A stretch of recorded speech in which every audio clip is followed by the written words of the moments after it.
Hi guys, to this video guys, magluluto tayo ng balbakwang baka. Yes guys, balbakwang baka. Yan, oil.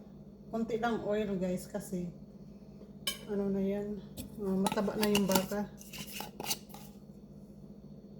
Ano ito, powder? O ano ito, seeds ba yun? Ayan.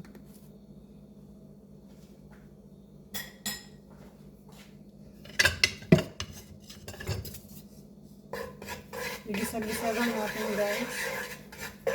Kunti lang yung oil na lagay ko kasi takot tayo sa oil. Then, lagyan natin ng garlic.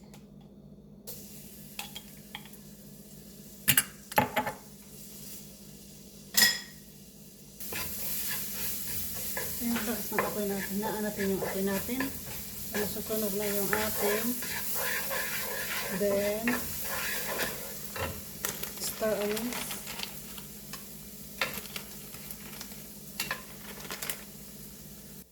Spring onion guys. Malalaking hiwa po yung aking spring onion. Naka-freezer po siya.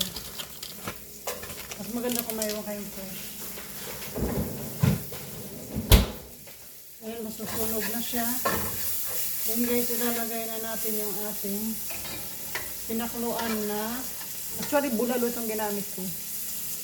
Ayan.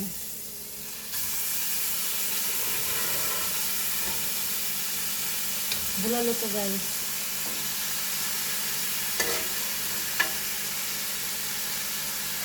Naamoy ni Mac, kaya tumayo si Mac. Ayun o, yung bone marrow. Bulalo po yung ginamit natin kasi ayun yung liquid oh. Wow, ang sarap ng liquid. Tapos may sabaw po siya guys. Yung sabaw niya po is gagamitin po natin dito.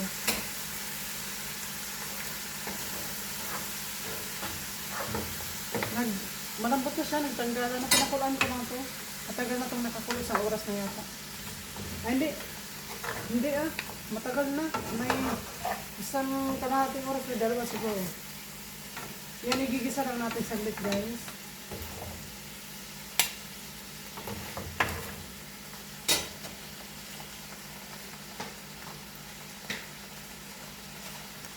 Nakalimutan ko yung tomato paste. Igisa dapat ang tomato paste doon sa garlic. Nakalimutan ko. Frozen po yung tomato paste ko guys. Kasi masisira po siya. Hindi po ako masyadong ano sa ano. Sayang naman po kung itapon kung bumili ako. Kaya freezer ko yung natira. Then paminta and salt. Masarap sana guys kung mayroon yung patis. Wala man akong patis kaya salt ang gamitin ko. Kasi wala akong paminta.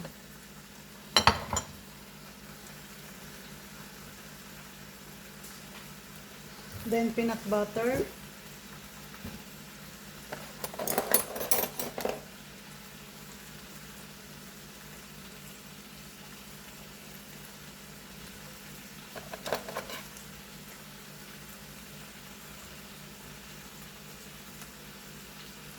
Dati po guys, nagluto po ako nito. Peanut butter lang po ang nilagay ko. Ngayon, mayroon po tayong i-add na ingredients. May niluto po ako, may video po ako. Pero yun po ay, ito po is new version.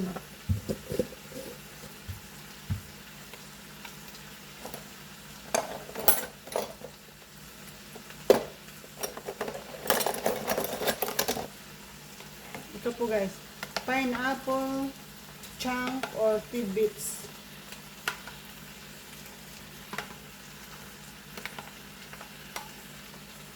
Pangpalasa, pangpadagdag sa lasa guys. Masarap siya. Try me.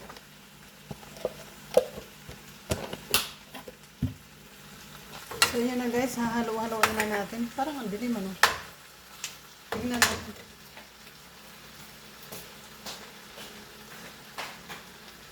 Ayan. Much better. Better. Tingnan nyo guys, ang sarap ng ano. Naglasog-lasog na yung ating meat. Malambot kasi masyado guys, kasi kanina pa to. Ngayon, lalagay na natin yung ating sabaw. Pero, ano natin, salain natin. Sasalain natin guys yung sabaw kasi may ano to, may vegetables. Lagyan ko ng vegetables. Mas lalong masarap to guys kasi may ano siya. May timpla na yung sabaw. May celery, may cabbage. Ayan. May natira pang sabaw. Ngayon, hayaan muna natin kumulo yan. At may sili pa pala. Lagyan natin sili.